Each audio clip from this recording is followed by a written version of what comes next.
formosa.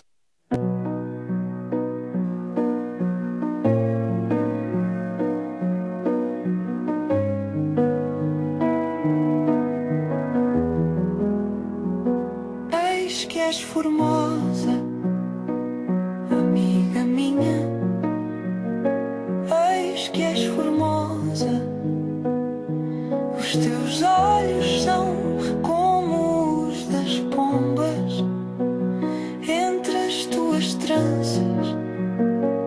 O teu cabelo é como um rebanho de cabras que pastam no monte de Gileade. Os teus dentes são como o rebanho das ovelhas tosquiadas que sobem do lavadouro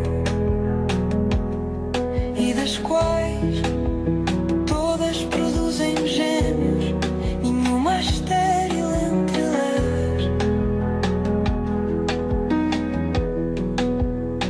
Os teus lábios são como um fio de escarlata e o teu falar é doce.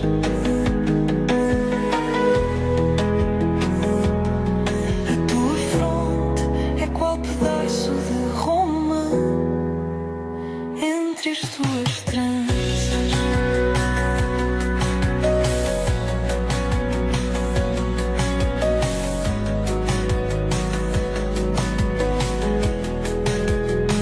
O teu pescoço é como a torre de Davi,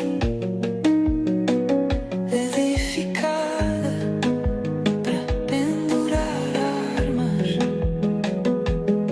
1000 escudos pendem dela, todos broquéis de valorosos.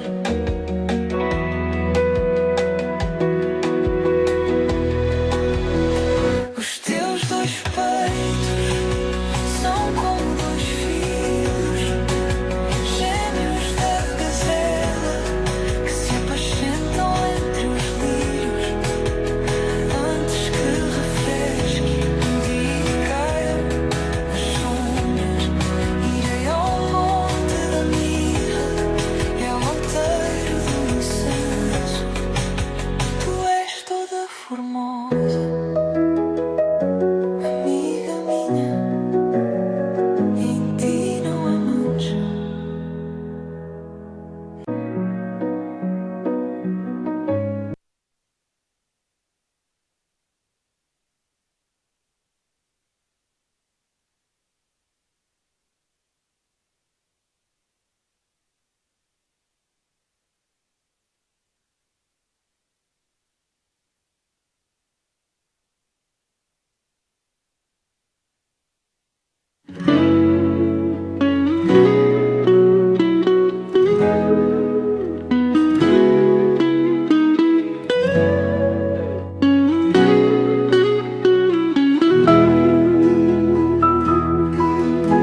Diferente do que se fala por aí, foi há 6.000 anos que Deus criou o mundo.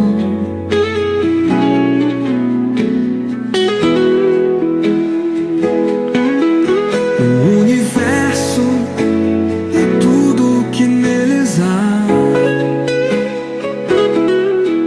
e fez o homem sua imagem e semelhança,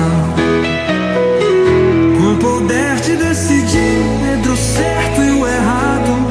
Deu-lhe de presente uma mulher para ficar a seu lado, lhe deu um paraíso para ser cuidado,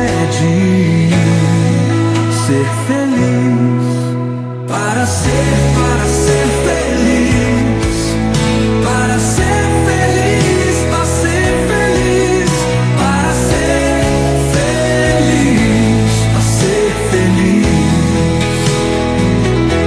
Mas dando ouvido à voz ao lindo humano, Adão perdeu o direito de ficar no Éden. Abriu-lhe os 2 espinhos, veio sobre a terra.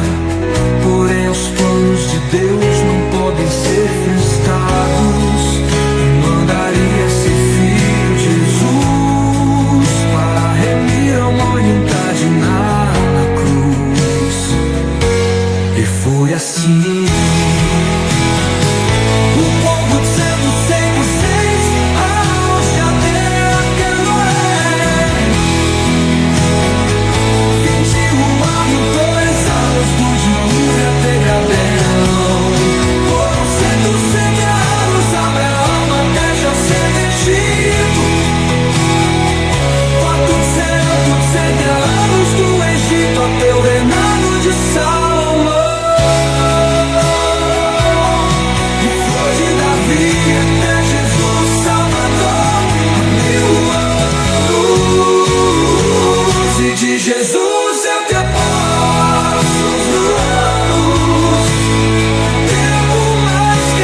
José e Eli. De matar, de Levi, de Melqui, de Janá, em Janá, de José, em José, e José, de Matatias, de Amós e Amós, de Naum e Naum, de Esli, e Esli, de Nagá e Nagá, de Maá, de Matatias e Matatias, de Semei e Semei, de José e José, de Jodá e Jodá, de Joanã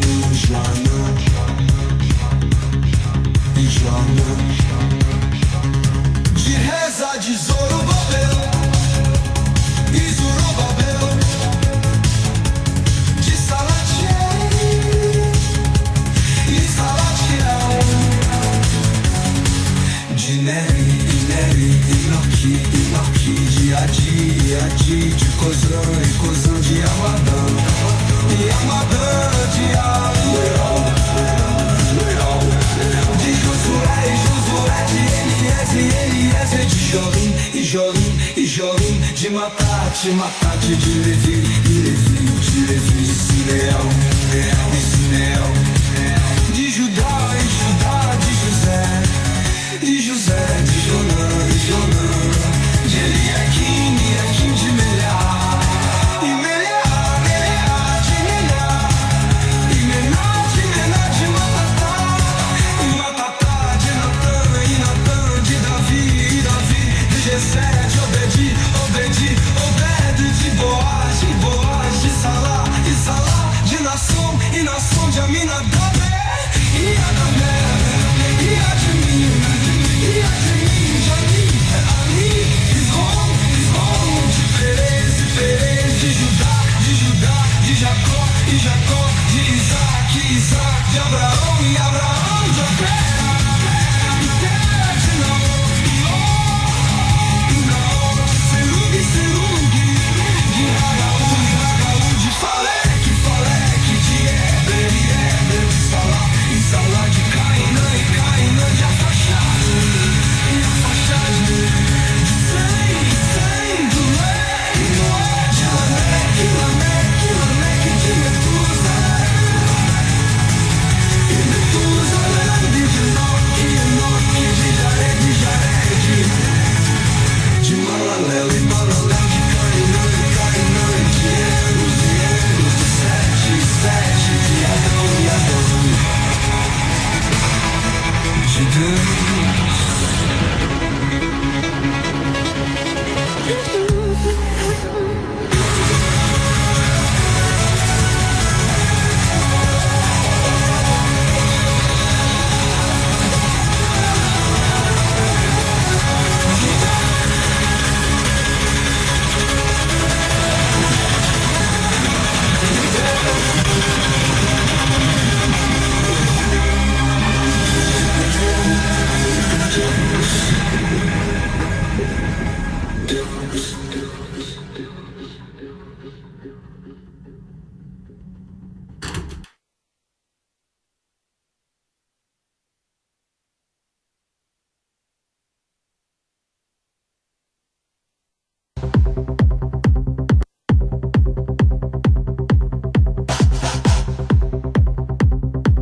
Está escrito que nem só de pão o homem viverá. Também está escrito que é Senhor de Deus não tentarás. Ele ordenou, então, e logo serei digo, porque também está escrito que somente ao Senhor de Deus adorarás e servirás. Que poder nas palavras de Jesus. Que poder nas palavras de Jesus. Que poder.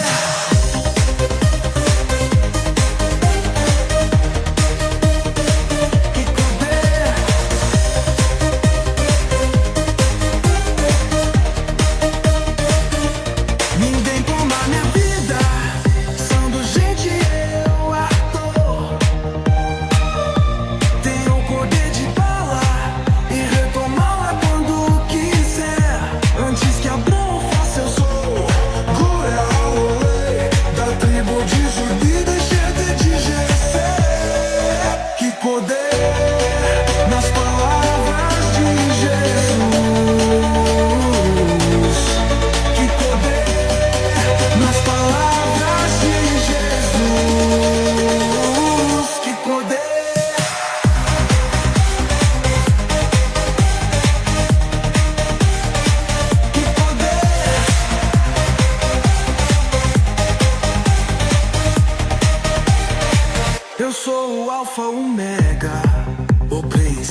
escrito que não sou de pau, o homem viverá. Donde estar escrito que ao Senhor todos não tentarás. Ele ordenou, então comigo se rediu, porque também está escrito que somente ao Senhor teu Deus adorarás. E servirás de poder nas palavras de Jesus, que poder nas palavras de Jesus, que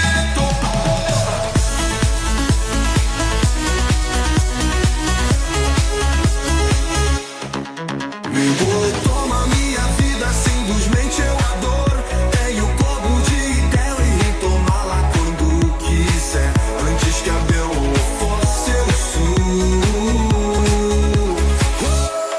Glória ao Elão da tribo de Judá, deste TGGC,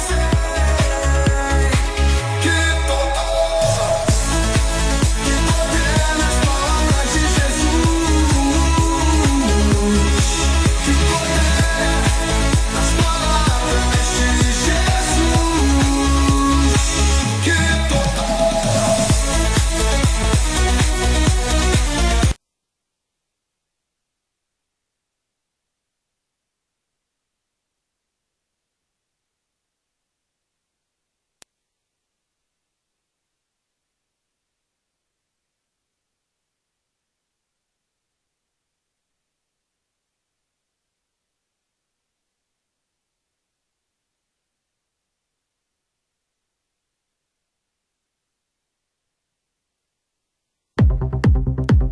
está escrito que nem só de pão o homem viverá.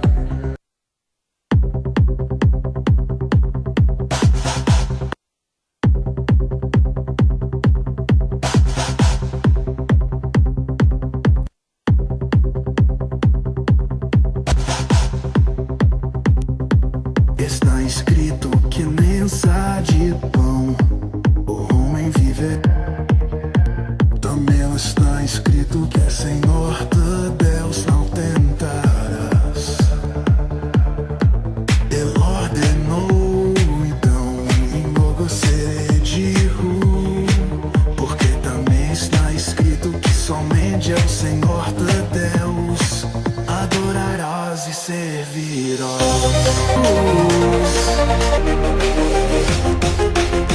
Que poder nas palavras de Jesus, que poder.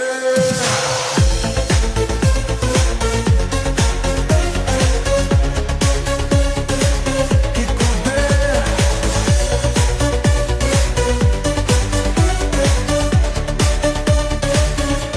Ninguém como a minha vida, sendo gente eu ator.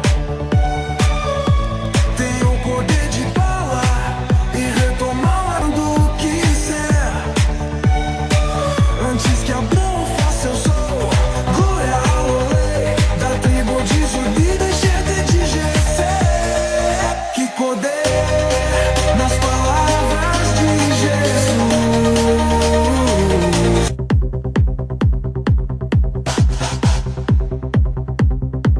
Está escrito que nem só de pão o homem viverá. Também está escrito que é Senhor de Deus não tentarás. Ele ordenou, então enlouquecerei de ru, porque também está escrito que somente ao Senhor de Deus adorarás e servirás. Que poder nas palavras de Jesus. Que poder nas palavras de Jesus. Que poder.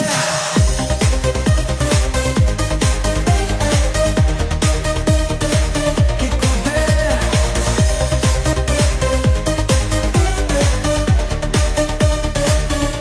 Ninguém toma minha vida, sendo gente eu ator.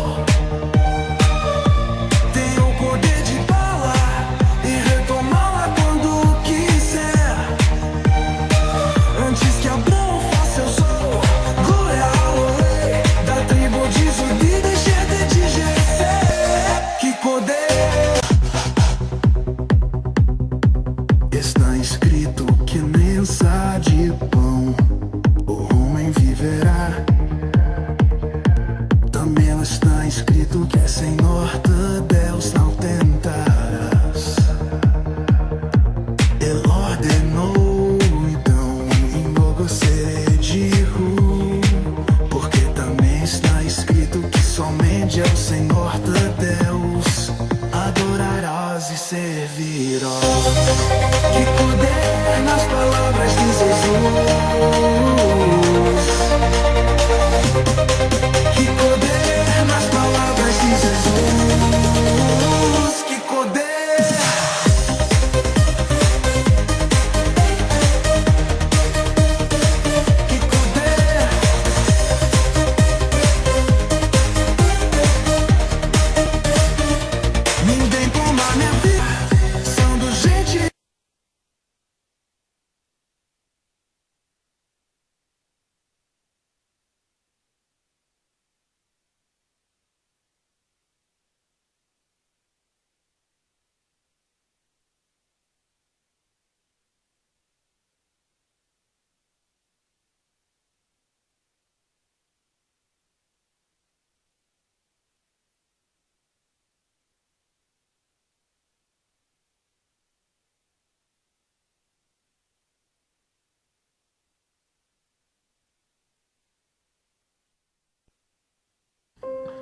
Agir. Foi o partido do Collor quando foi presidente, conhecido como Partido da Renovação Nacional na época. Depois virou o PTC e agora, desde 2020, é só Agir. Hoje fazem parte da coligação mais de esquerda do presidente Lula, mas já apoiaram o Aécio, mais à direita em 2014. Um clássico partido de centrão. Avante. Antigo PT do B. Sim, PT do B. Não PC do B ou PTB. É mais um partido de centrão que hoje é aliado ao Lula, mas já foi próximo ao Aécio e Serra quando eles representavam a direita. Seu político atual mais relevante é o deputado Janones, famoso por ficar o dia todo no Twitter. Cidadania. Antigo PPS, que nasceu comunista, foi de esquerda nos anos 2000, mas hoje em dia é, adivinhem, do centrão. Já apoiaram Lula e depois mudaram de ideia e fizeram oposição ao PT. Depois colaboraram no PSDB do Serra e Alckmin. Depois fizeram oposição ao Bolsonaro, enfim. Mais um partido bem neutro, como muitos outros. Democracia Cristã. Esse partido é da ditadura militar e foi criado com base no pensamento de Alceu Amoroso, que trouxe a democracia cristã da Europa para o Brasil. Mas o partido é famoso mesmo pelo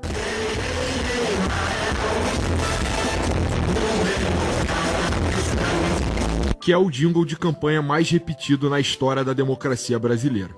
Nessa última eleição não conseguiu eleger nenhum governador, senador ou deputado, e agora só atua na política municipal.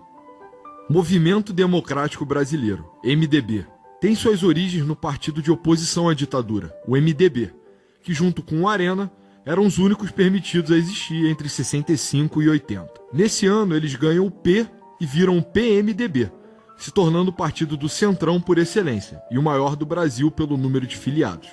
É o partido do Ulisses Guimarães, pai da Constituição de 88, os presidentes Sarney, Itamar e Temer, e já apoiaram e fizeram oposição a todos os presidentes desde o fim da ditadura, incluindo o Lula e o Bolsonaro. Querem saber de estar no poder e de fazer o que precisa ser feito, não necessariamente promover uma ideologia. Mobilização nacional. Sim, esse triângulo do Mobiliza parece familiar. É o mesmo triângulo de Minas Gerais. Melhor ainda, o da Inconfidência Mineira, que eles reconhecem como o único movimento político autêntico na história do Brasil. Incrível. Pelo que parece, a escolha do 33 não é uma referência à maçonaria. O Mobiliza, na verdade, foi fundado por uma ala mais radical dos trabalhistas de esquerda. Mas hoje não dá para saber direito, porque o partido cogitou absorver a candidatura do Bolsonaro em 2022. Partido Novos Clássicos Show. Partido que acredita que você que está assistindo esse vídeo deveria conhecer o Novos Clássicos Show, o programa jornalístico do Novos Clássicos. Se você está gostando desse vídeo, você com certeza se interessa por política e atualidade. E por isso achamos que você vai gostar do nosso programa semanal, onde comentamos sobre notícias do Brasil e do mundo. O link do NC Show está na descrição e também no card aparecendo na sua tela. Nos vemos lá. Partido Novo. Partido criado há 10 anos com o objetivo de promover o Copo Stanley e o beach tênis. Brincadeira, para promover o liberalismo econômico. Ou seja, a ideia de que o Estado atrapalha mais do que ajuda a população a enriquecer e por isso seu papel tem que diminuir. Impostos têm que diminuir, estatais têm que ser privatizadas e a máquina pública deve focar só no básico: segurança, saúde e educação. Seu principal político é o Romeu Zema, governador de Minas Gerais, e por serem de direita acabaram próximos do Bolsonaro durante a sua presidência. Partido Comunista Brasileiro, PCB. O partido mais antigo em atividade no Brasil, fundado em Niterói em 1922, era o representante oficial da União Soviética no Brasil e veio perdendo força. Primeiro quando os russos e chineses comunistas brigaram nos anos 60 e depois com o fim do bloco soviético. Hoje diz ser ligado ao governo cubano e é um dos menores partidos do Brasil, com nenhum político eleito. Partido Comunista do Brasil, PCdoB. Saiu do PCB quando fechou com a China maoísta nos anos 60. Eles abraçaram a proposta de guerrilha rural, o que resultou na guerrilha do Araguaia durante a ditadura militar. O PCdoB foi reformado depois do fim da União Soviética e atualmente é muito próximo do PT, sendo o maior partido comunista do Brasil e um dos principais nas universidades brasileiras. Partido da Causa Operária, PCO.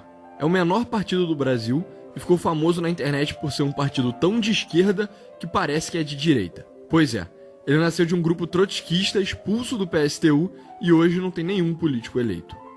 Partido Democrático Trabalhista, PDT. Criado por Leonel Brizola no fim da ditadura, porque não deixaram ele ressuscitar o PTB do Getúlio Vargas.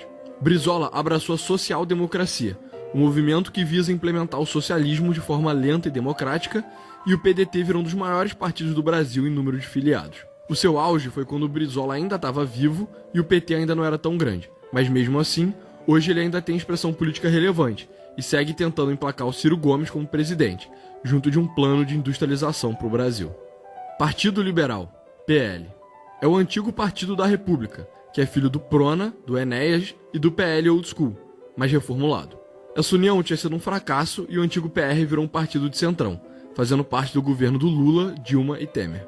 Durante o governo Bolsonaro, o partido não só voltou com o nome antigo, como também foi lentamente guinando de volta para a direita. Depois que o próprio ex-presidente se filiou, ele se consolidou como o principal partido da direita no Brasil. Hoje, é o dono da maior bancada de deputados federais e a segunda maior de senadores do Brasil, mas ainda tem um longo percurso para tirar os esqueletos do seu armário. Partido da Mulher Brasileira.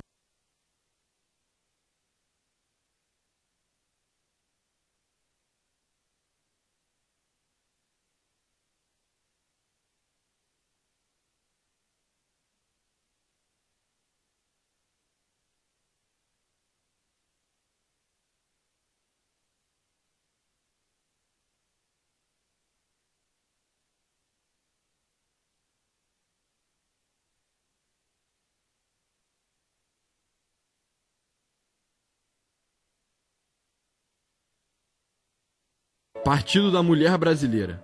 O partido, que foi fundado em 2015 para defender os interesses das mulheres brasileiras, chegou a contar com 22 deputados federais, 20 homens e 2 mulheres, o que fez dele um dos 10 maiores partidos da Câmara em 2016. Mas, em 2 meses, a legenda desmoronou, 20 deputados saíram e, em 2018, já não tinha sobrado nenhum. Hoje o partido não tem nenhum cargo federal e não se considera feminista, mas feminino. Podemos. Foi fundado como Partido Trabalhista Nacional, para resgatar o legado do Jânio Quadros. Com o tempo foi tendo dificuldades e foi caindo mais à direita conservadora. Depois do discurso do Barack Obama, eles decidiram pegar o Yes We Can, que não tem nada de conservador, e se renomear como Podemos. Durante o governo Bolsonaro, foi absorvendo as lideranças que abandonaram o barco, como Sérgio Moro. Hoje o partido se coloca no centro, defendendo pautas para tornar a democracia mais direta no Brasil. Progressistas. Foi formado por alguns grupos ligados à Arena, o partido da ditadura, que não era exatamente progressista. No início foi guiado pelo Paulo Maluf e foi se orientando para o Centrão, mas mudou de nome em 2002 justamente para se livrar da fama do partido do Maluf. Mesmo assim, o antigo PP se consolidou como um partido de centrão e fez parte de todos os mandatos de presidente desde o governo FHC até hoje. Partido Renovação Democrática.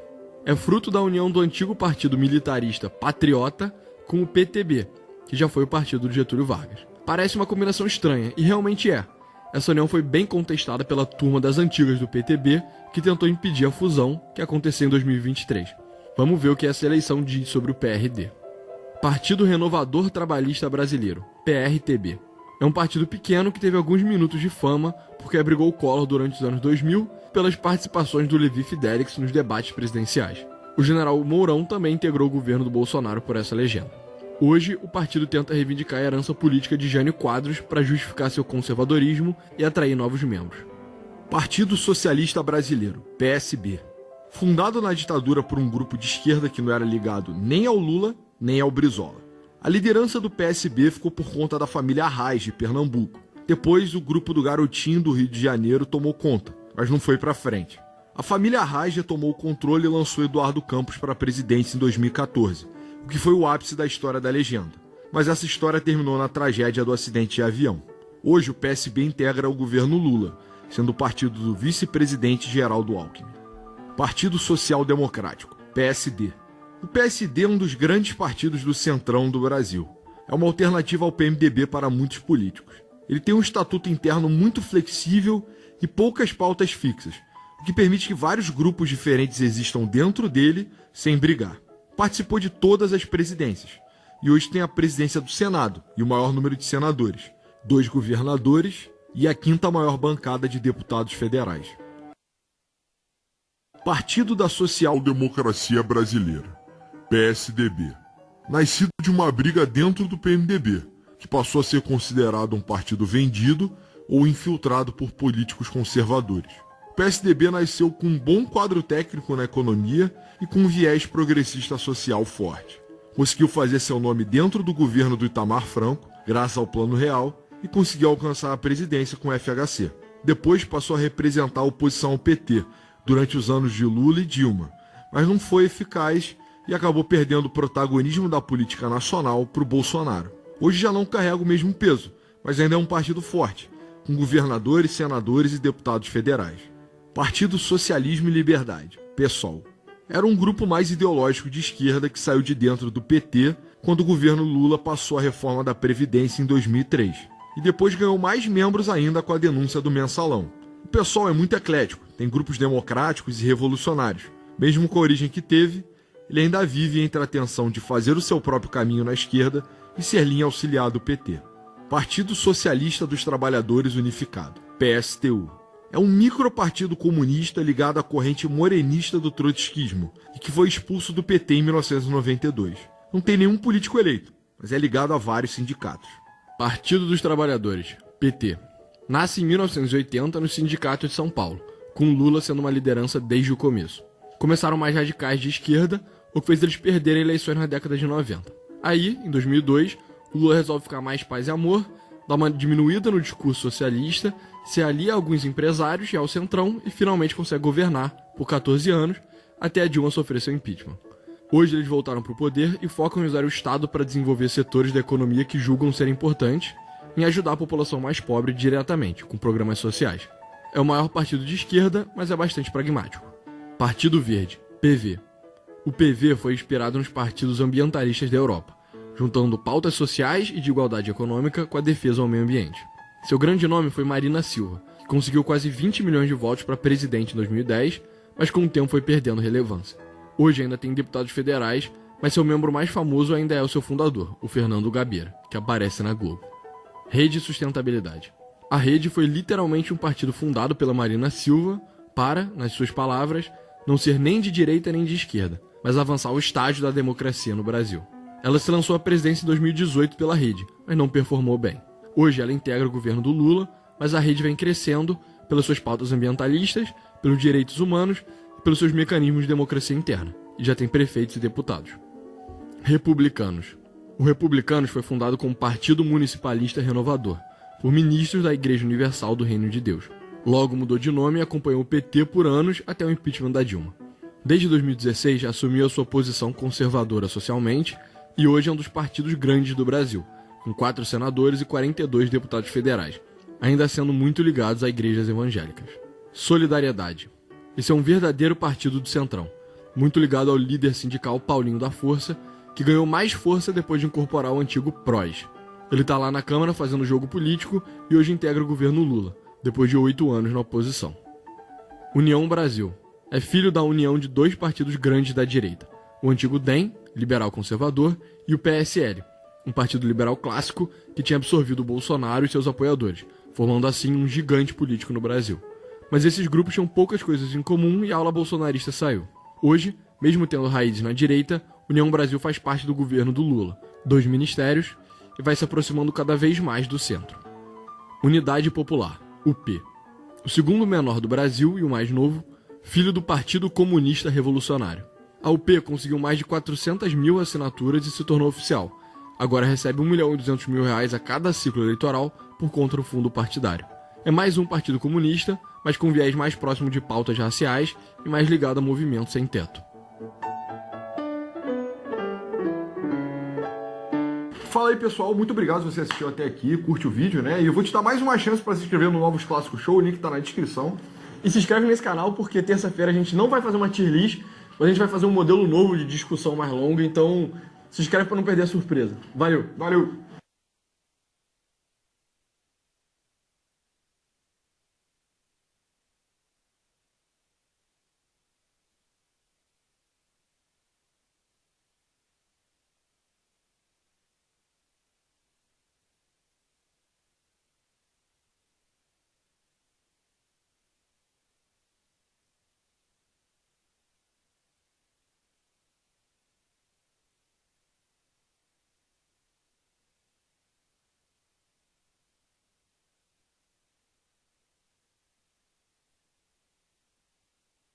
O Brasil é o país mais impactado negativamente por suas fronteiras na América do Sul, seja pelo tráfico internacional ou pela facilidade de cruzar nossas fronteiras. São 16.885 quilômetros de extensão e fronteiras com 10 países. É por isso que vamos explorar cada quilômetro para entender qual é a dificuldade de controlar essas fronteiras. E tudo começa no ponto mais extremo ao sul do país, no Chuí, cidade dividida entre o Brasil e o Uruguai. Ali, apenas um posto de imigração da Polícia Rodoviária Federal controla a entrada de veículos e pessoas. No entanto, eu posso garantir que atravessar essa fronteira com ou sem mercadoria ilícita é extremamente fácil. Em 2023, eu mesmo, em uma viagem ao Chuí, usei a praia local, onde é permitido o tráfego de carros, para retornar ao Brasil sem nenhuma fiscalização. Qualquer pessoa poderia fazer o mesmo, carregando algo lícito, inclusive. Esse tipo de falha torna a região uma rota comum para o contrabando, que é muito presente no Rio do Sul devido à proximidade com o Uruguai e as estradas paralelas sem vigilância, como é o caso de uma logo ao lado do Chuí, que dá acesso direto ao interior do Brasil.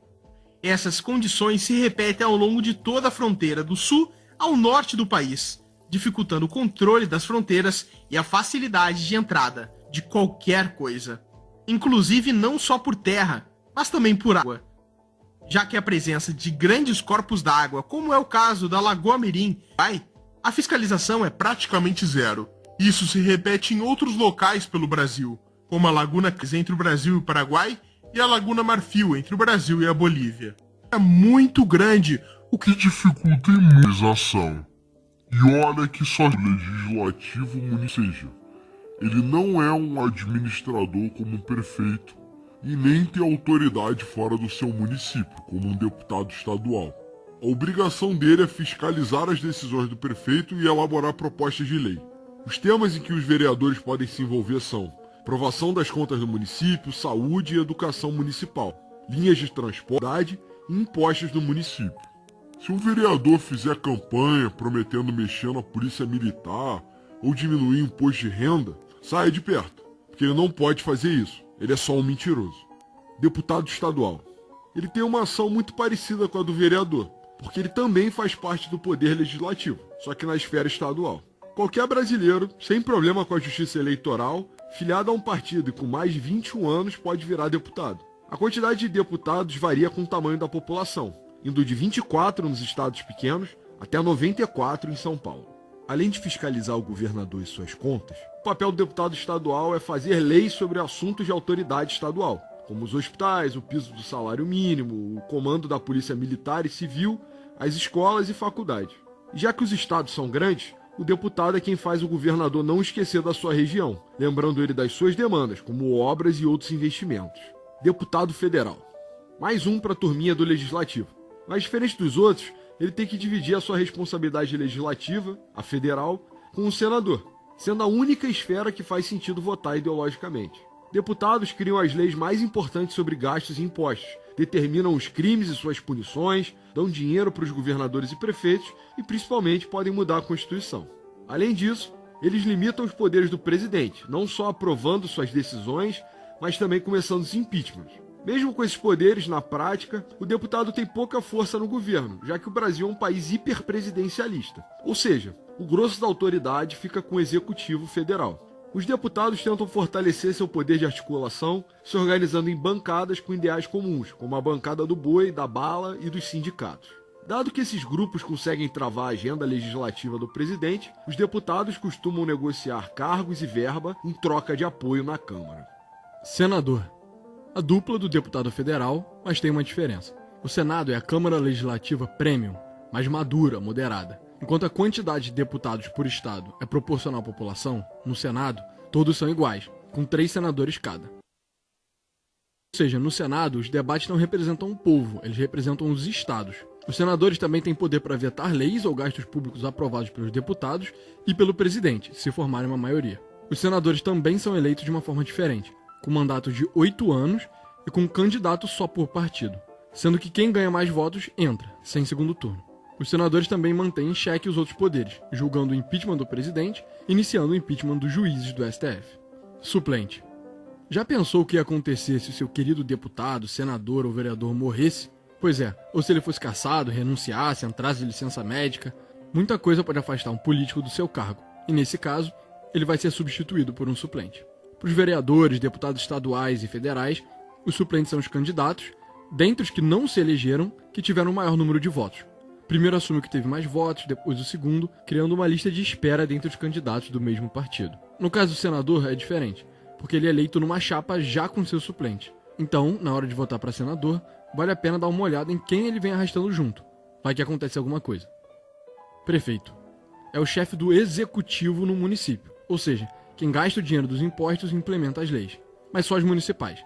Então, ele que cuida e regula o território das cidades, que inclui as ruas, praças, prédios, e o transporte público para a população ir de um lugar desse para o outro. Na educação, o município cuida das creches e do fundamental, então tudo até as crianças irem para o ensino médio. Na saúde, cuidam de postos de atendimento básico. E na segurança, ele tem a guarda municipal, que mantém a ordem pública, mas sem poder de prender ninguém e, na maioria das vezes, sem armas.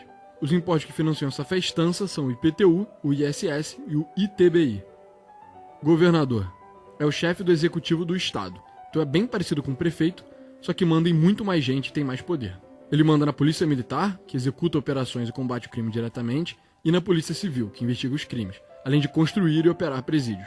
Então os governadores são os principais políticos responsáveis pela segurança pública no Brasil.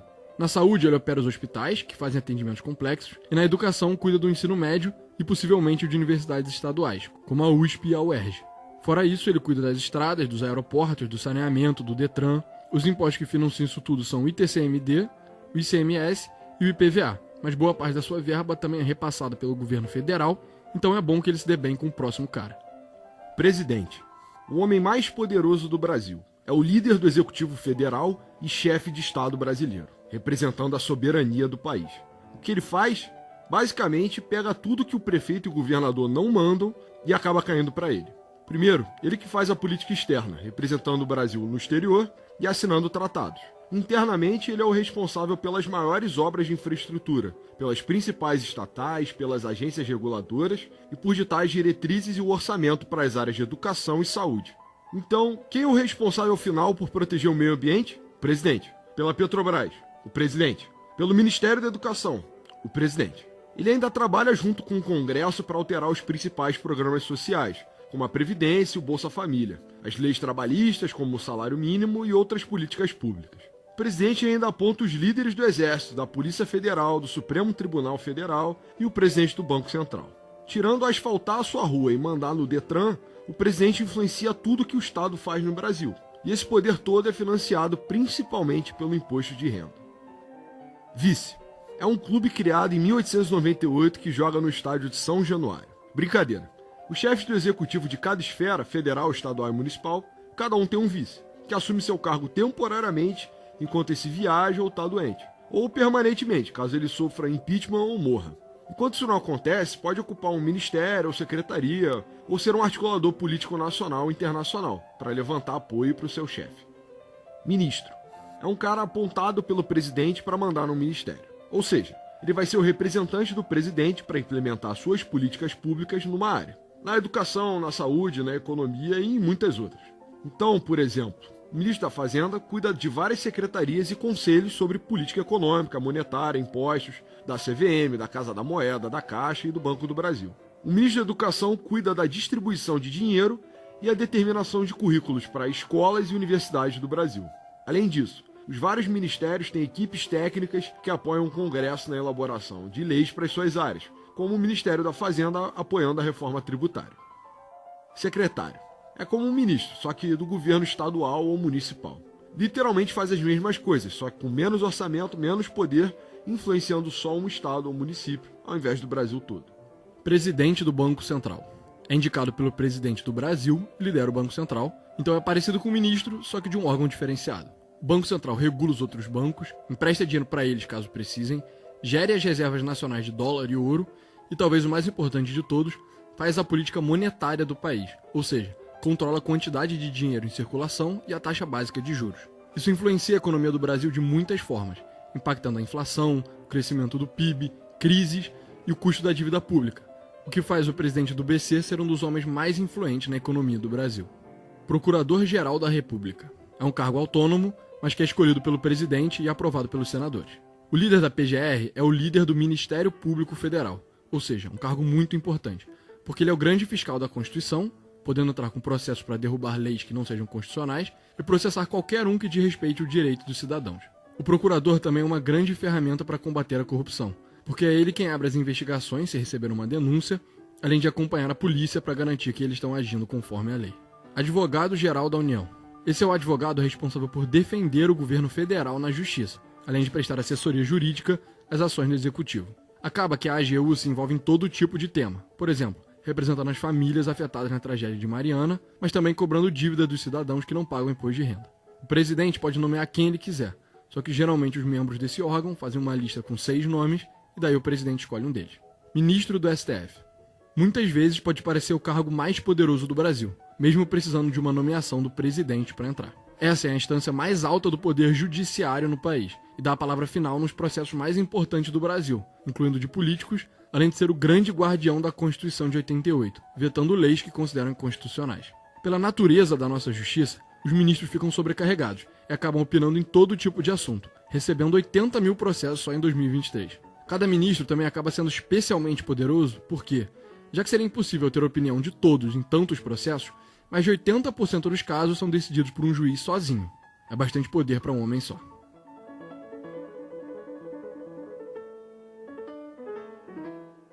O que está acontecendo na corrida de São Paulo? O fato que o Pablo Marçal não só empatou com o Nunes nas pesquisas, mas ele está brigando com o Bolsonaro, então muitas pessoas estão dizendo que isso é um adiantamento de uma guerra civil política que já aconteceria na direita mais para frente, mas está acontecendo agora.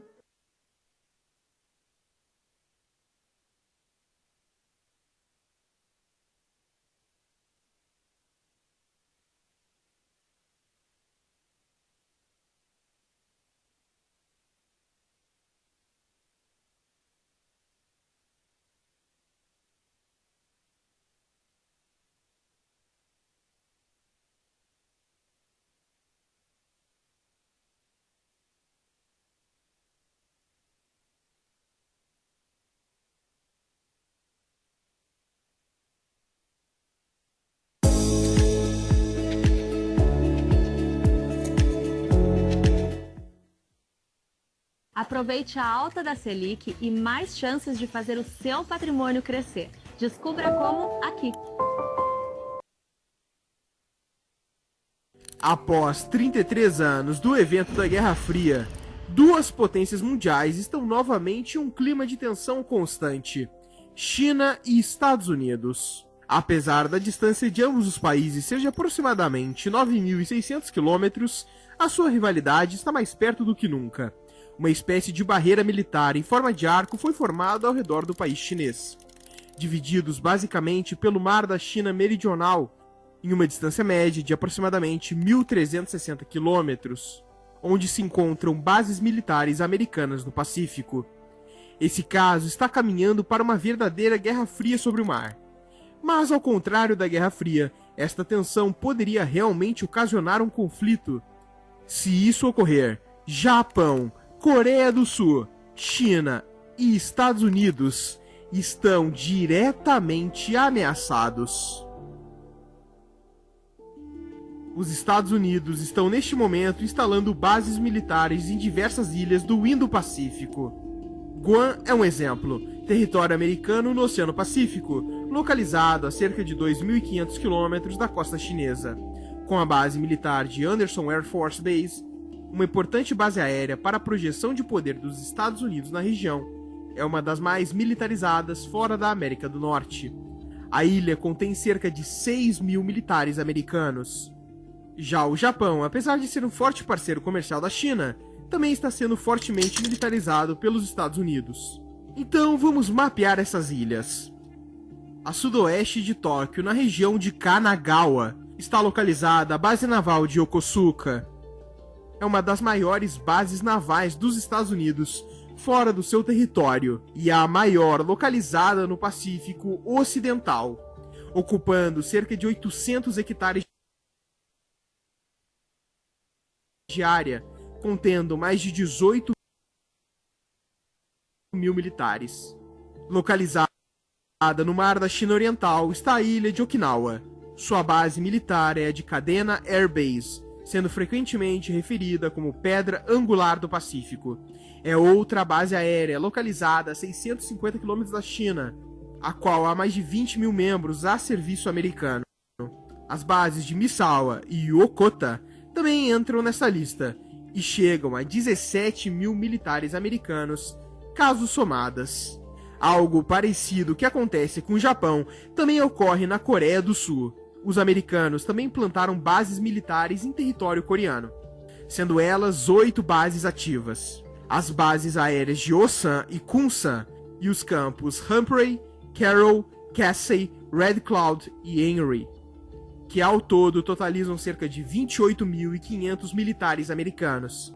A distância média dessas bases militares está a cerca de 380 quilômetros da costa chinesa. De forma mais fácil de ser visualizada, a costa mais próxima da Coreia até a China é de 200 quilômetros, enquanto a mais distante é de 4.000 quilômetros. Nesses casos, o tempo médio para um avião chegar à costa chinesa em qualquer lugar é entre 1 a 4 horas. A presença dos Estados Unidos vai muito além desses países, incluindo também Brunei, Malásia e Vietnã, que apesar de serem grandes parceiros comerciais da China, cada vez mais a presença chinesa tem incomodado. Pensando nisso, a militarização do Pacífico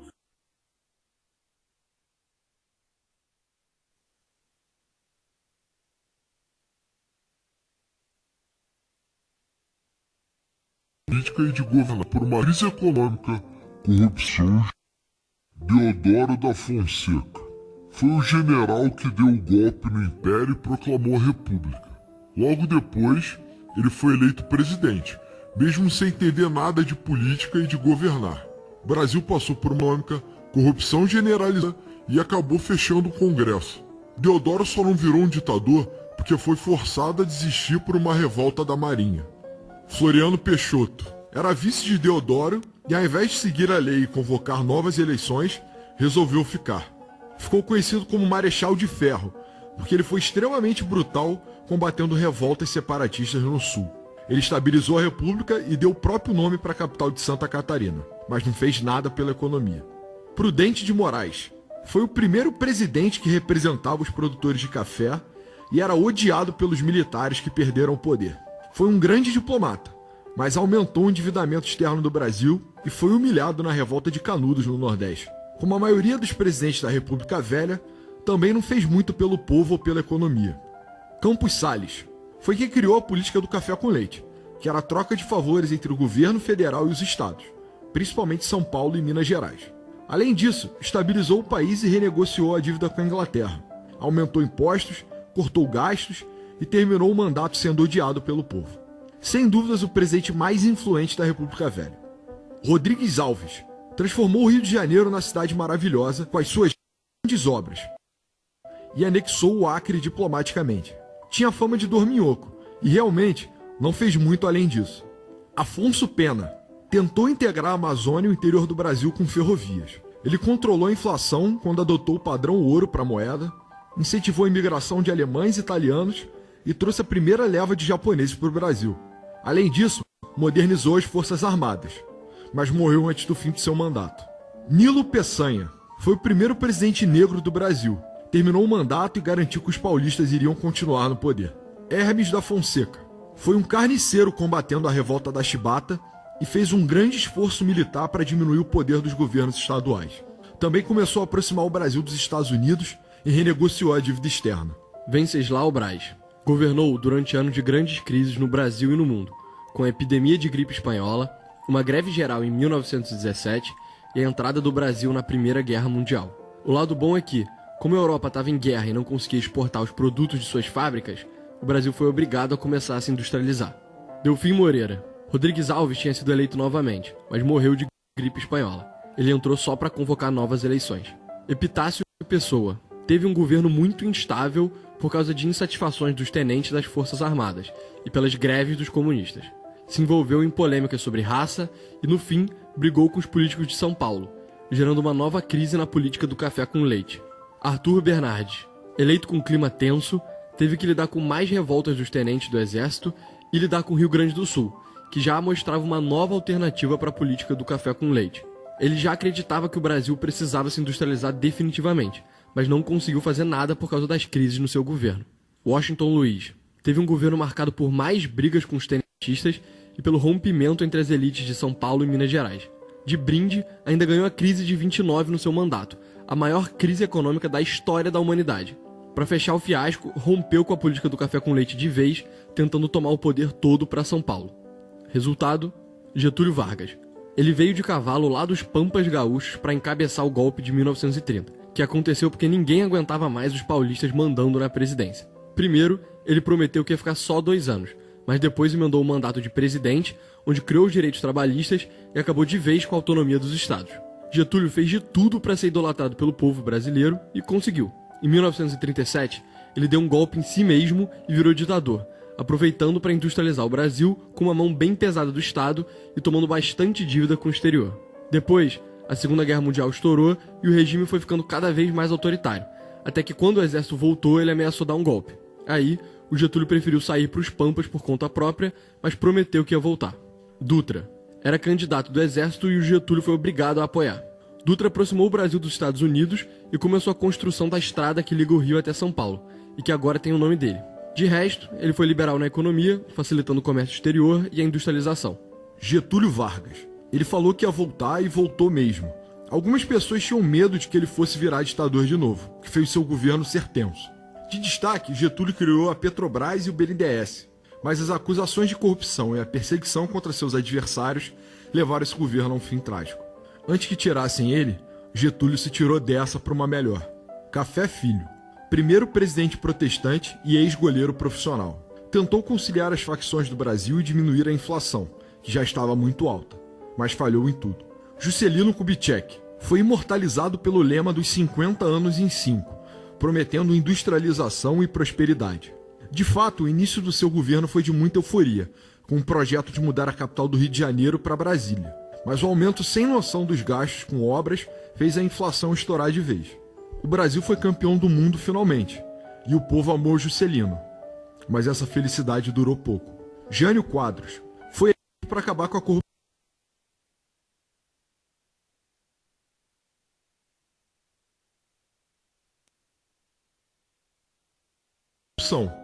Era um completo maluco, confuso, esquisito, contraditório. Depois de alguns meses sem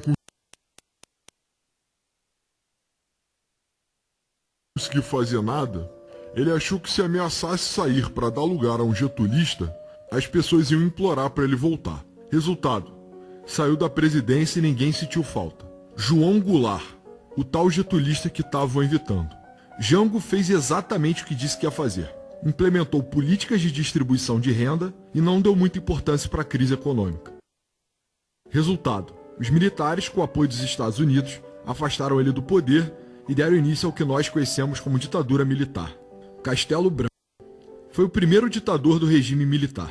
Ele estabeleceu as bases políticas da ditadura com os primeiros atos institucionais. Fim de eleições populares para presidente, governador e prefeito, a autorização de só 2 partidos, a Arena e o MDB, e o poder do presidente de remover direitos políticos de qualquer opositor. 3 meses depois de sair do poder, quando um caça da Força Aérea Brasileira bateu no avião que ele estava. Costa e Silva foi responsável pelo AI-5, decreto que tornou a ditadura bem mais autoritária. Tudo que a mídia queria publicar tinha que ser aprovado pelo governo. Todas as reuniões políticas tinham que ser autorizadas pela polícia. E o presidente passou a ter o poder de remover qualquer pessoa de qualquer cargo público, fechar o Congresso sem justificativa e aprovar qualquer lei sozinho. Médici, terceiro presidente da ditadura, governou durante o seu período mais próspero e também mais autoritário.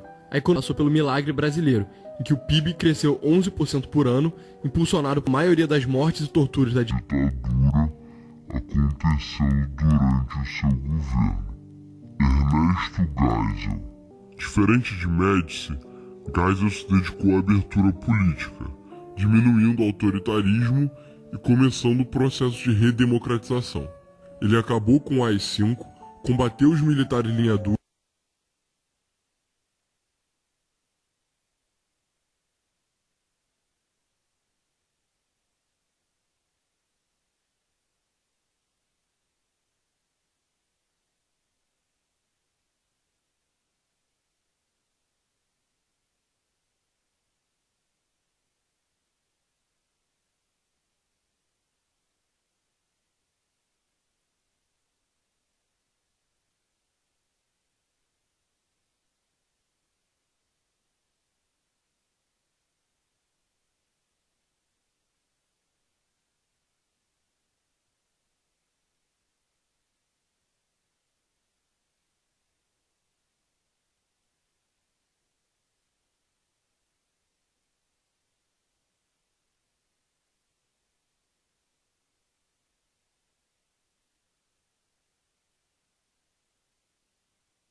e começou a anistia aos perseguidos por motivos políticos. Na economia, seu governo foi marcado pela diminuição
do crescimento, o aumento da inflação e o aumento do endividamento. Figueiredo. Quinto e último ditador militar, Figueiredo foi quem trouxe a democracia de volta para o Brasil. Ele perdoou todos os condenados políticos da ditadura e permitiu a criação de mais partidos. Economicamente, seu governo deu início à famosa década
perdida.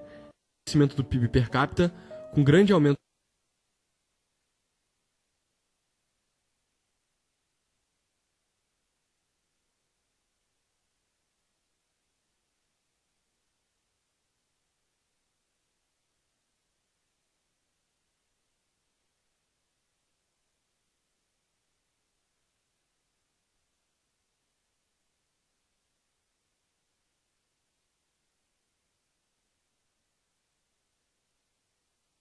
da inflação e da dívida externa. Sarney foi o primeiro presidente civil do Brasil desde João Goulart. Seu governo foi marcado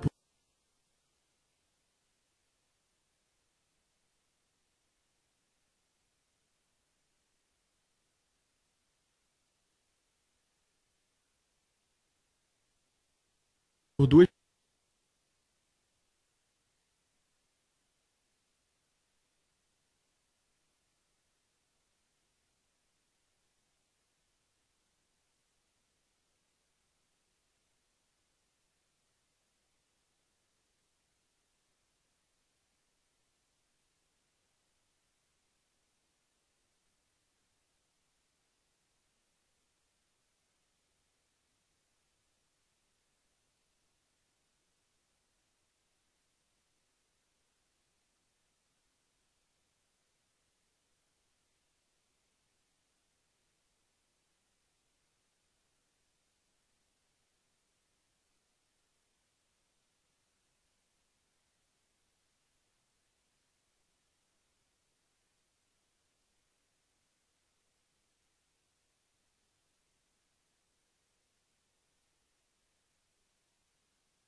coisas.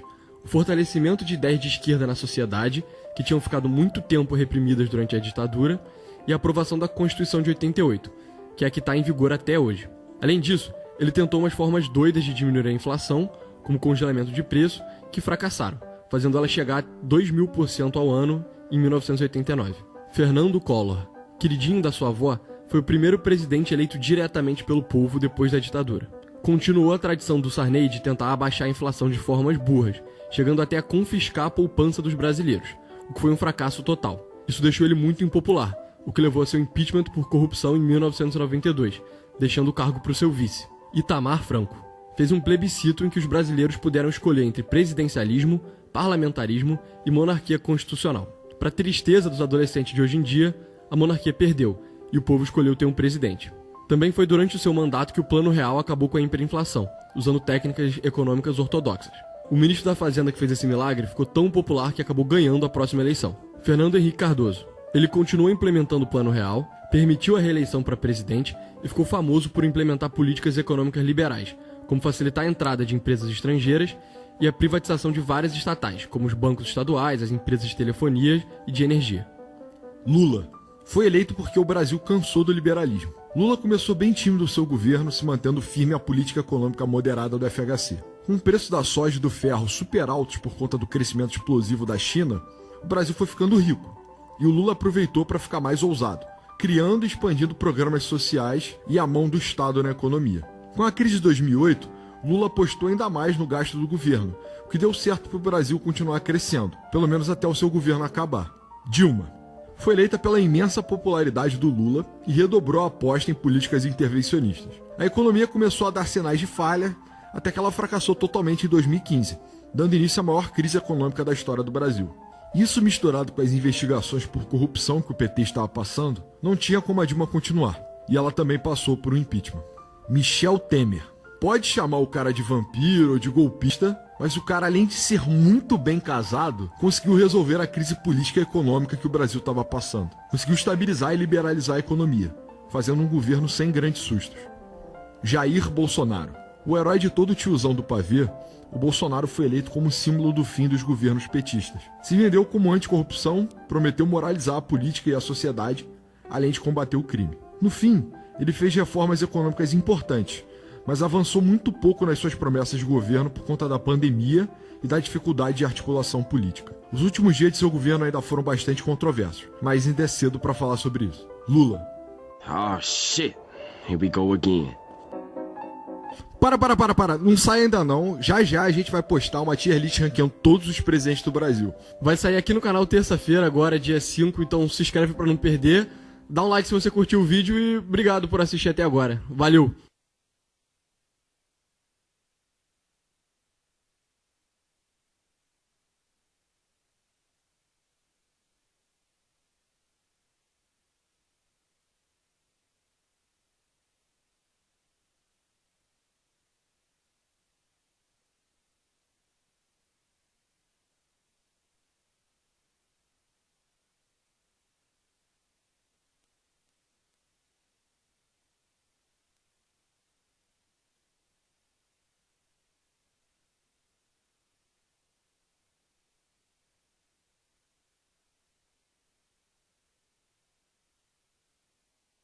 O Brasil é um país vertical, assim como seus vizinhos sul-americanos, como a Argentina e o Chile.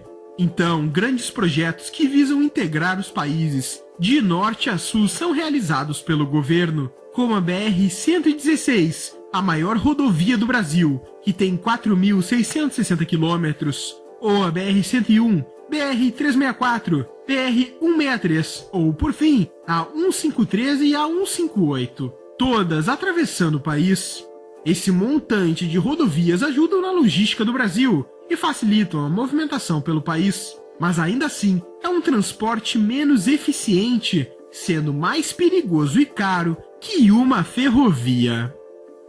E como o Brasil produz muito gado, grãos e minério de ferro que são exportados para países como a China, Coreia do Sul, Japão, Estados Unidos e o continente europeu em geral, isso gera um problema logístico. Por exemplo, a soja produzida no centro-oeste do Brasil, que tem destino ao continente europeu, vai sair geralmente pelo Porto de Santos, de caminhão, onde ao embarcar em um navio de carga, vai chegar à Europa. Mas e se este mesmo navio saísse do porto de Itaqui, que fica no Nordeste, mas carregado com a soja que veio do centro-oeste e carregada por uma ferrovia muito mais eficiente e barata? Esse é um desafio que teria que atravessar Goiânia, Tocantins e o Maranhão, e hoje é bem demorado e caro se essa rota for realizada por caminhões.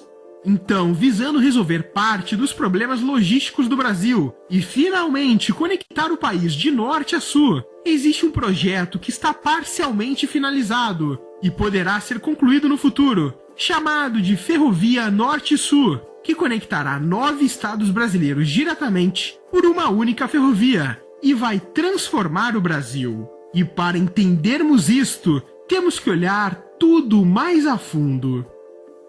A história das ferrovias no Brasil começa por volta de 1852, quando a primeira concessão de ferrovia acontece no país. Já em 1854, surge a primeira grande ferrovia, com a inauguração por Dom Pedro II da Estrada de Ferro de Petrópolis, ligando Porto Mauá a Fragoso, no Rio de Janeiro, com 14 quilômetros de extensão. Mas a chegada da Via Petrópolis ocorreu somente em 1886. E depois dessa ferrovia, o Brasil realmente começou a investir nesse sentido. Tanto que em 1858, uma ferrovia ligando Recife até o Rio São Francisco foi criada. E essa foi a primeira ferrovia do Nordeste. O Sudeste foi o foco nos próximos anos, dado que o Rio de Janeiro foi o primeiro estado a ter uma ferrovia de mais de 50 quilômetros. Ao longo das décadas, outras concessões foram cedidas, e a Ferrovia Oeste de Minas alcançou em 1894 um percurso total de 684 quilômetros, e foi considerada a primeira ferrovia brasileira de pequeno porte. Já em 1912, um grande marco foi realizado, criando uma ferrovia na Amazônia, a chamada Madeira Mamoré, que permitia a distribuição de látex. No geral, o Brasil tinha uma vasta malha ferroviária e se destacou no começo do século XX. Mas as ferrovias começaram a decair quando o principal produto exportado pelo Brasil, que era o café, entrou em decadência e representava pelo menos 50% das exportações por ferrovias. Além disso, com a chegada da crise de 1929, os Estados Unidos, que eram os principais compradores de café brasileiro, diminuíram as suas importações, o que acabou diminuindo a demanda e gerando prejuízo às empresas. Além disso, durante o governo de Juscelino Kubitschek, as ferrovias foram deixadas de lado e as rodovias ganharam cada vez mais força, até por serem muito mais baratas para serem construídas. E com a chegada do regime militar, as ferrovias também foram deixadas de lado, com grandes pontes como a Rio-Niterói e a rodovia Transamazônica sendo parcialmente construídas. Mas nem tudo foi perdido, porque a partir de 1987 começou a surgir a ideia de criar uma ferrovia que conectasse o Brasil por inteiro. Essa ideia começou a ganhar mais tração quando o Brasil começou a se destacar como o maior produtor agropecuário do mundo e um dos maiores produtores de minério de ferro. E para você ter uma ideia dos tempos atuais, em 2022, 74% da soja produzida no Mato Grosso foi diretamente para a China. E entre 2021 e 2022, a China acabou aumentando em quase 60% as suas importações do Centro-Oeste. Então, visando exportar cada vez mais e sanar aquele problema logístico que mencionei no começo do vídeo, o governo brasileiro está finalmente resolvendo isso, com a Ferrovia Norte-Sul. Essa ferrovia tem os quais iremos explicar cada um deles. Então, vamos começar pelo norte. O primeiro trecho é de Barcarena, no Pará, até a Ceilândia, no Maranhão, com 493 quilômetros. O objetivo dessa rota é conectar o porto de Vila do Conde, que fica em Barcarena, com o restante do país. Mas por quê? Quais empresas estão em Barcarena? É isso que eu fui atrás de descobrir. E procurando muito, achei esse artigo. E olha quem aparece. As indústrias Albras e Alu Norte. Com uma breve pesquisa, você já entende que a Albras é a maior produtora de alumínio primário do Brasil. E adivinha, os países que mais importam alumínio do Brasil? São eles o Canadá, a Noruega, a Islândia, o Japão e os Estados Unidos. A Alu Norte é uma empresa que foi criada pelos governos do Brasil com a finalidade de facilitar a vida, e sim a Norsk Hydro. Uma das maiores operações de extração de alumínio no mar. E com esta ferrovia já operando, as exportações de minério ficam muito mais fáceis. Além dessa rota, existe outra que conecta também o porto de Itaquí, no Maranhão. Então você tá vendo como não é só uma ferrovia, tem muito mais interesses por trás, e até interesses internacionais. Mas lembrando que ainda tem mais 12 rotas, e eu vou explicar cada uma delas. Saindo de Açailândia, a ferrovia se estende até Porto Franco, por 215 quilômetros de extensão. Essa parte foi finalizada em 1996, então já está concluída. Mas uma coisa que realmente me intriguou foi a importância de ligar a Ceilândia, já com mais de 100 mil habitantes, e portanto não é uma cidade tão grande. E com pouco disso a gente já entende. A cidade de Açailândia é esta aqui. Ela é cortada pela BR-010, que se estende por 2.000 quilômetros, atravessando boa parte do Brasil.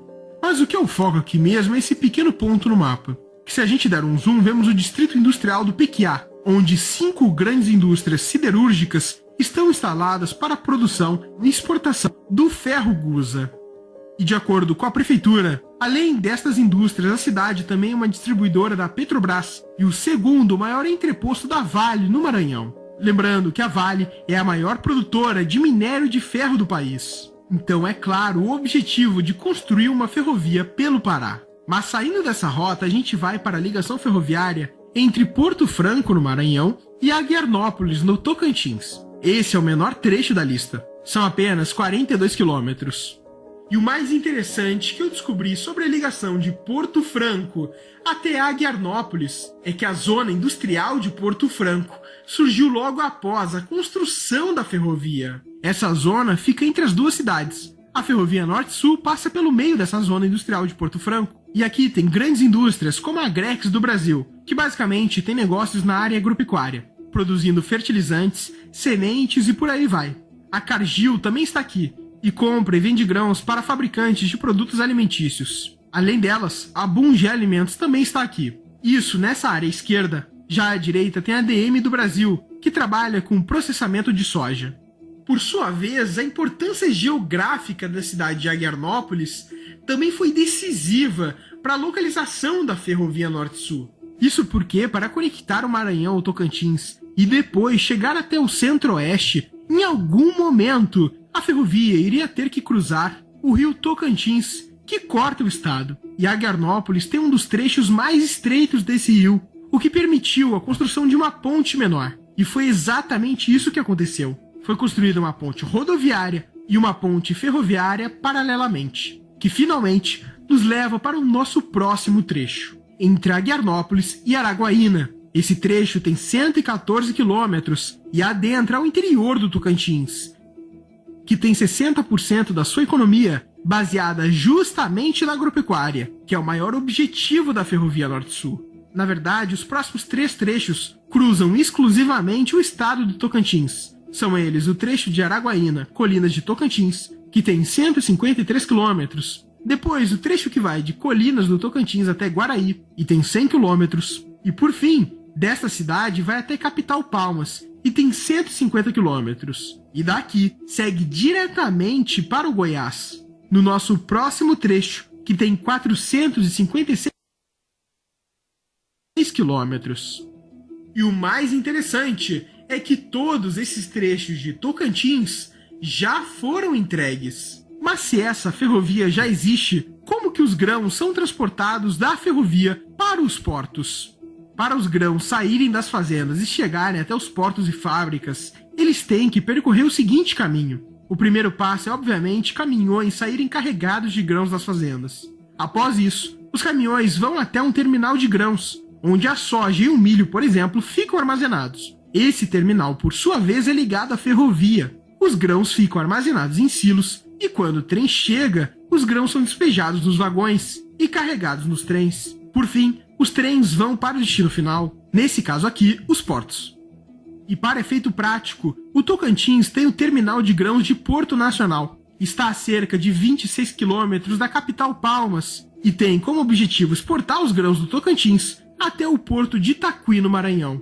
Mas agora, indo para o Centro-Oeste, as coisas ficam mais interessantes ainda. Porque no caminho para chegar a Goiás, tem a conexão com a ferrovia Oeste-Leste, em Figueirópolis. Essa outra ferrovia vai ter aproximadamente 1.527 quilômetros e conectará o Tocantins e a Bahia até o porto de Ilhéus, no litoral baiano.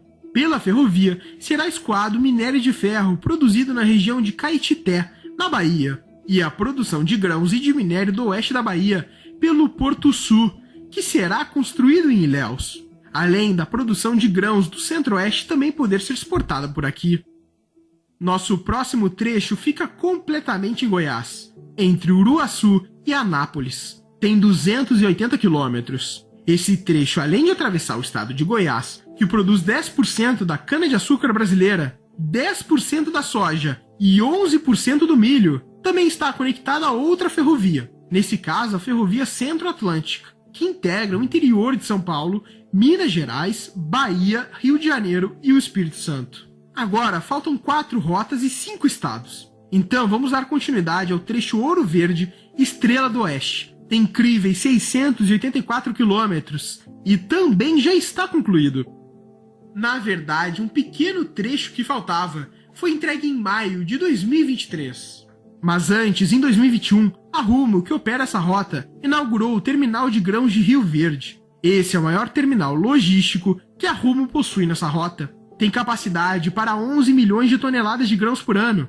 E além de operar a ferrovia, também opera no sistema rodoviário. E aqui talvez seja a parte mais importante do projeto, porque existe a conexão com a Malha Paulista, que finalmente leva até o Porto de Santos. Eu não preciso falar quanto isso é importante, porque é o maior porto do Brasil e o maior porto da América Latina. E para você ter uma noção do tamanho, esse aqui é o Porto do Rio de Janeiro e o seu terminal de containers. Já este aqui ao lado é o terminal de containers de Santos. Grande, né?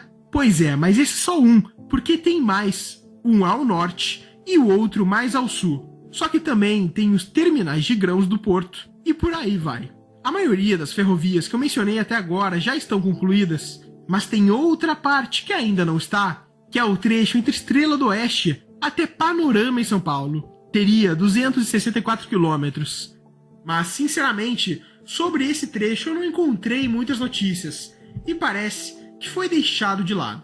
E para concluir a ferrovia, teria uma das construções mais importantíssimas, que é a do trecho de Panorama até Chapecó, e de Chapecó até Rio Grande. Essa última cidade tem o 5º maior porto do Brasil, e de fato, se esse trecho for finalizado, o Brasil será finalmente conectado ao sul e ao norte, por uma única ferrovia. E para concluir, a ferrovia teria uma construção importantíssima, algo que nunca aconteceu antes da história. A Norte-Sul concluída seria algo fenomenal. Imagine que os produtos agropecuários que partem do Centro-Oeste vão poder exportar ao mesmo tempo pelo porto do Rio Grande do Sul no Brasil, mas também pelos portos do Nordeste. Dessa forma, os custos de transporte com certeza irão diminuir, pois terão que alternar as rotas em busca de mais eficiência. Hoje a ferrovia já opera alguns trechos e alguns terminaram no mês que esse vídeo foi publicado, e vão começar as operações em pouco tempo. E essa foi a Ferrovia Norte-Sul, um dos maiores, se não o maior, projeto do Brasil.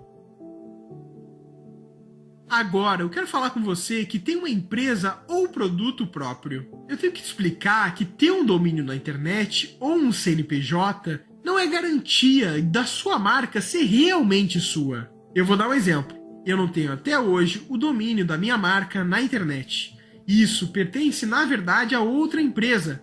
Só que enquanto eu estou finalizando o meu registro de marca e vou ter a minha marca garantida, essa empresa nem começou o registro de marca. Então, realmente, eu não tenho risco de perder a minha marca para essa outra empresa. Hoje, a única forma de defender a sua marca e proteger a sua empresa é realmente o registro no INPE, que é o órgão que regula as marcas no Brasil. Mas esse seria um processo burocrático, se não existisse a Tiger, que resolve o seu problema totalmente pelo WhatsApp. O atendimento com eles é 100% online e eles registram sua marca parcelando em até 10 vezes no boleto. Então, aqui no primeiro link da descrição, ou com o número que está aparecendo agora na tela, entre em contato com eles e proteja sua marca. E por esse vídeo é isso. Muito obrigado e até o próximo vídeo.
Estes aqui são os 48 estados americanos na região continental dos Estados Unidos. E a maioria da população desse país vive justamente nas regiões costeiras. Aqui no oeste, a Califórnia tem quase 40 milhões de habitantes, Oregon um pouco mais de 4 milhões e Washington 8 milhões. E isso fica mais interessante no leste. Aqui na Flórida tem mais de 20 milhões de habitantes, Geórgia 10, Carolina do Sul 5 e os outros vários estados dezenas de milhões de habitantes. E no final das contas, a costa leste tem 84 milhões de pessoas, enquanto a costa oeste tem 50 milhões. Isso faz com que quase metade da população americana viva diretamente nessas costas. Na verdade, esses números são até maiores, já que o Texas tem quase 30 milhões de pessoas, e Louisiana, Mississippi e Alabama também têm milhões de pessoas vivendo na costa. E precisamos saber disso para entendermos que o interior dos Estados Unidos está muito mais vazio do que a costa, dado que se juntarmos esses 17 estados americanos marcados no mapa, apenas 4 têm mais de 5 milhões, 5 têm mais de 3 milhões, e existem estados com até menos de 1 milhão de habitantes, como Dakota do Norte e Dakota do Sul, que apesar de serem juntas maiores que a Califórnia, ainda assim tem 20 vezes menos população. Isso porque não colocamos nessa conta todos os estados que têm costa, porque existe o Oceano Pacífico e o Oceano Atlântico a oeste e a leste. Mais ao sul existe o Golfo do México e ao norte a região dos Grandes Lagos Americanos. Isso faz com que estados como Ohio, Indiana, Michigan, Illinois e Wisconsin também tenham uma larga costa. Então, no final de tudo, apenas uma pequena parte da população americana vive de fato no interior, com a maioria vivendo nas regiões costeiras. Isso pode ser visto também nesse mapa, que mostra as áreas mais habitadas dos Estados Unidos, e comprova-se que a população está concentrada principalmente nessas duas regiões. E aqui no meio existe quase um vácuo, com apenas 1% da população americana vivendo neste vasto pedaço de terra. Então, por que exatamente esse imenso local dos Estados Unidos está praticamente vazio se comparado ao restante do país? É isso que vamos responder ao longo desse vídeo. Se você não sabe, o capital financeiro é uma empresa, assim como as milhões que existem no Brasil. Mas para que uma empresa e marca fique protegida e ninguém consiga roubá-la, ela precisa estar registrada no INPE, que é o órgão que regula as marcas no Brasil. E a Tiger ajuda a registrar a sua marca. Com eles é rápido e fácil, você só precisará conversar pelo WhatsApp e farão toda a parte burocrática, na qual você não precisará se preocupar. Então, se quiser ter a propriedade da sua marca garantida, chame eles pelo primeiro link na descrição e seja finalmente o real dono da sua marca. A falta de habitantes nessa região está ligada à história dos Estados Unidos. No século XVII, Portugal e Espanha já tinham vastas colônias nas Américas. No começo do século XVII, os primeiros franceses chegavam na América do Norte e estabeleciam colônias entre o Golfo de São Lourenço e a ilha de Newfoundland. Ao mesmo tempo que os ingleses também colonizaram a América do Norte, também se estabelecendo na ilha de Newfoundland e a costa leste do atual Estados Unidos. Inicialmente, a primeira atividade era o comércio de peles, que tanto os ingleses quanto os franceses praticavam lá. Os colonizadores e homens em busca de riqueza que vinham da Europa adentravam o interior da América do Norte para praticar a caça de animais selvagens e levá-los até a costa. Por isso, como a colonização começou na costa, os primeiros assentamentos e cidades surgiram ali, como o assentamento inglês de Jamestown em 1607, o assentamento de Plymouth em 1620, além dos assentamentos franceses de Quebec em 1608. Após esse período, o comércio entre as colônias na América do Norte e Europa só aumentou, e por volta de 1700, quando três potências brigavam pelas novas terras, os ingleses já controlavam quase toda a costa leste do atual Estados Unidos e um vasto território no norte do Canadá, os franceses no interior da América do Norte e os espanhóis o vasto território do leste. Nessa mesma época, o comércio de escravos se intensificou para a América do Norte e as colônias britânicas começaram a comprar escravos para aumentar sua produção e assim conseguir vender para a Europa.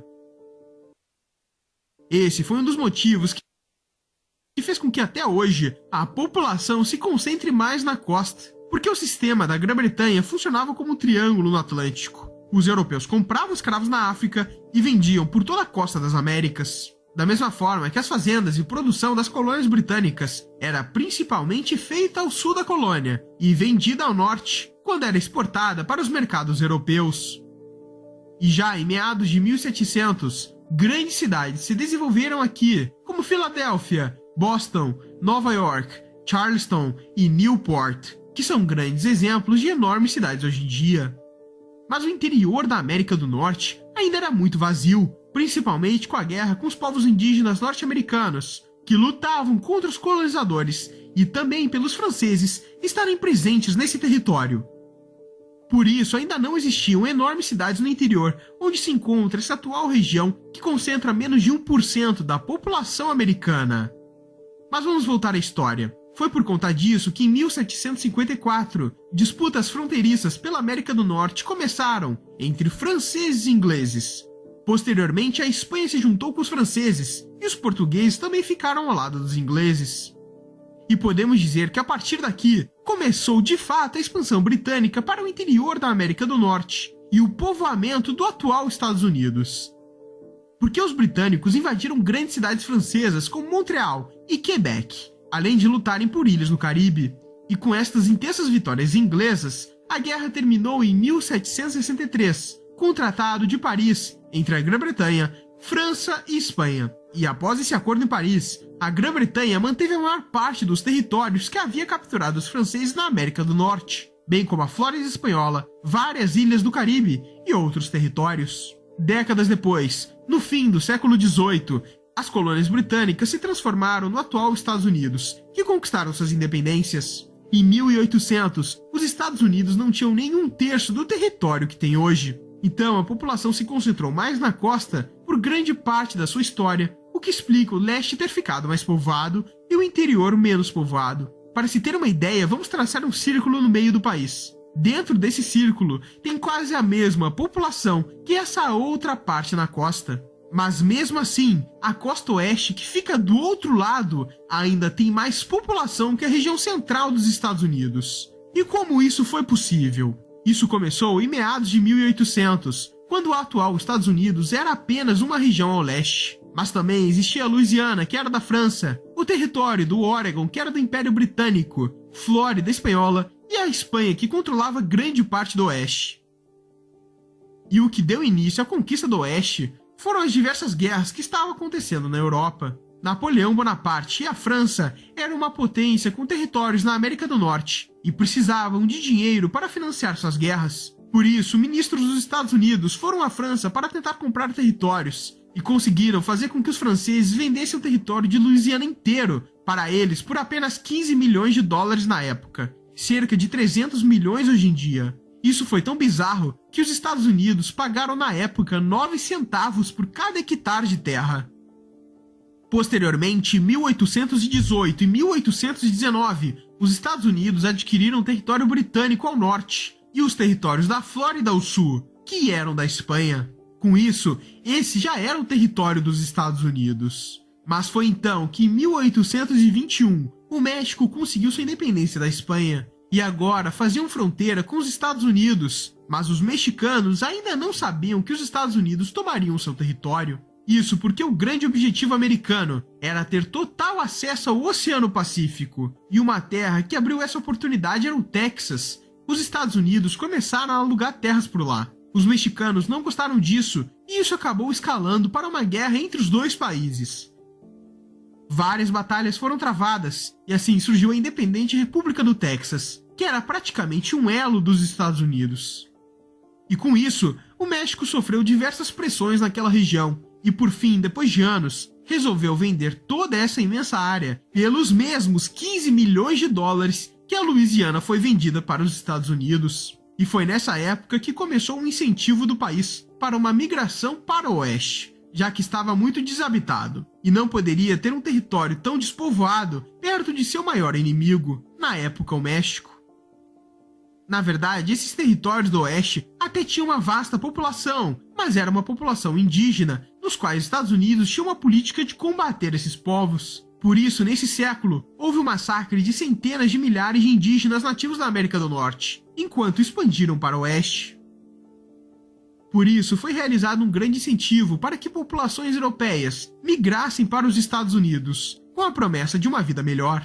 Na época, a Europa vivia grandes conflitos no continente. Por tudo isso, o oeste foi ficando cada vez mais povoado, mas a região central não ficou tanto assim, porque no centro dos Estados Unidos ficam grandes planícies e vastas regiões de rios, onde é totalmente ideal para o plantio. Por isso, enormes propriedades agrícolas surgiram lá e poucas cidades grandes, já que os produtos desses territórios eram vendidos no leste. Mas isso ainda não nos respondeu por que essa região plana ficou extremamente despovoada e por que essa região montanhosa na costa oeste ficou muito mais populosa. Isso aconteceu porque os Estados Unidos encontraram algo precioso ali. Na década de 1840, foi descoberta uma imensa quantidade de ouro na Califórnia. A notícia da descoberta foi tão grande que até marinheiros navegaram ao redor do Cabo Horn e atravessavam até o Istmo do Panamá para chegar até aquela região da Califórnia. Mas dentro dos Estados Unidos, uma das rotas mais utilizadas foi a terrestre, de 3.200 quilômetros, vindo do leste do país. Em agosto de 1848, 4.000 garimpeiros estavam na área, e em um ano, cerca de 80.000 chegaram às minas de ouro da Califórnia. Em 1853, seu número já havia crescido para 250.000, e ao todo, isso teve tanto impacto que mais de 300.000 pessoas chegaram até a Califórnia por esse motivo. É por isso que hoje a Califórnia tem 40 milhões de pessoas e é o estado mais populoso do país. O que nos leva para essa região super despovoada no meio dos Estados Unidos, na qual menos de 1% da população está vivendo aqui, mesmo ela sendo 4 vezes maior do que Portugal. A história nos mostrou por que isso aconteceu, mas existem muitos fatores que podem explicar isso ainda. Por existirem apenas 3 milhões de pessoas, isso é estranho, já que a cidade de Denver, logo ao lado, tem os mesmos 3 milhões também. As cidades aqui são super despovoadas, como Bismarck, Midland, Odessa, San Angelo e tantas outras. Uma das razões disso é a quantidade de territórios pertencentes aos povos nativos da América do Norte, como os Apalaches ao sul da região, além dos Kiowa, os Comanche, os Cheyenne ou os Sioux. A geografia dessa região também não favorece muito. Cerca de metade dos Estados Unidos é muito árido e montanhoso, tanto que aqui existe a região das Montanhas Rochosas. Além disso, a altitude média do oeste é quase o triplo do leste. Essa imensa faixa de terra também é cerca de 60% árida, quase 30% seca e apenas um pouco de clima temperado ao sul. Além disso, essa região também segue o padrão das regiões mais frias da América do Norte, que tendem a estar despovoadas. Tanto que as regiões mais povoadas do Canadá estão ao sul, onde o clima é mais quente, assim como é nos Estados Unidos. E essa região, que engloba 1% da população americana, tem um fator geográfico peculiar. Por estar na transição entre as montanhas do oeste e as terras baixas, os ventos polares que vêm do Canadá e da região dos Grandes Lagos adentram ao interior e quando chegam aqui, parte desse ar é barrado pela altitude das montanhas do oeste. Por isso, essa região tem um clima mais seco e frio. E povoar as regiões com melhor agricultura e mais quentes é algo que em toda a história da humanidade se comprovou ser melhor. É por isso que apenas 3 milhões de habitantes vivem nessa imensa faixa de terra, que representa grande parte dos Estados Unidos.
O Brasil é o maior país da América do Sul, e isso não é segredo. Em comparação aos seus vizinhos, o território brasileiro é de longe o que mais ocupa o território sul-americano.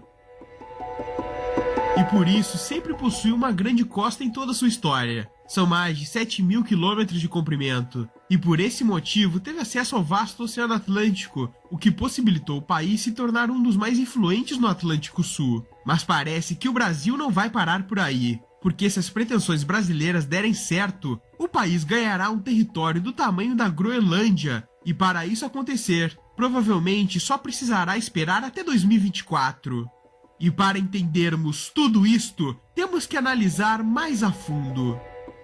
Se você não sabe, o capital financeiro é uma empresa, assim como as milhões que existem no Brasil. Mas para que uma empresa e marca fique protegida e ninguém consiga roubá-la, ela precisa estar registrada no INPE, que é o órgão que regula as marcas no Brasil. E a Tiger ajuda a registrar a sua marca. Com eles é rápido e fácil, você só precisará conversar pelo WhatsApp.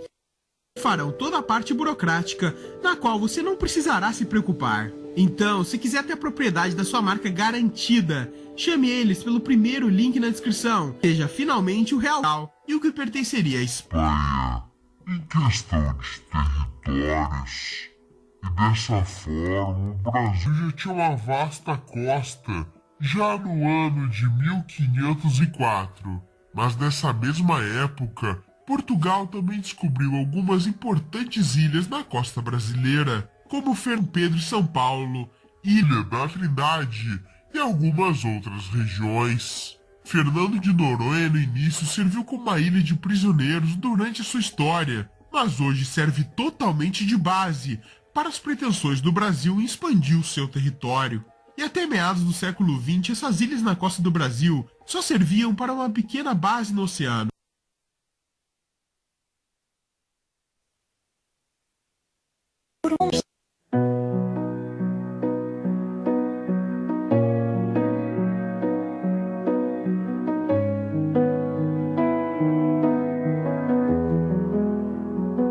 Eis que és formosa, amiga minha. Eis que és formosa. Os teus olhos são como os das pombas entre as tuas tranças. O teu cabelo é como um rebanho de cabras que pastam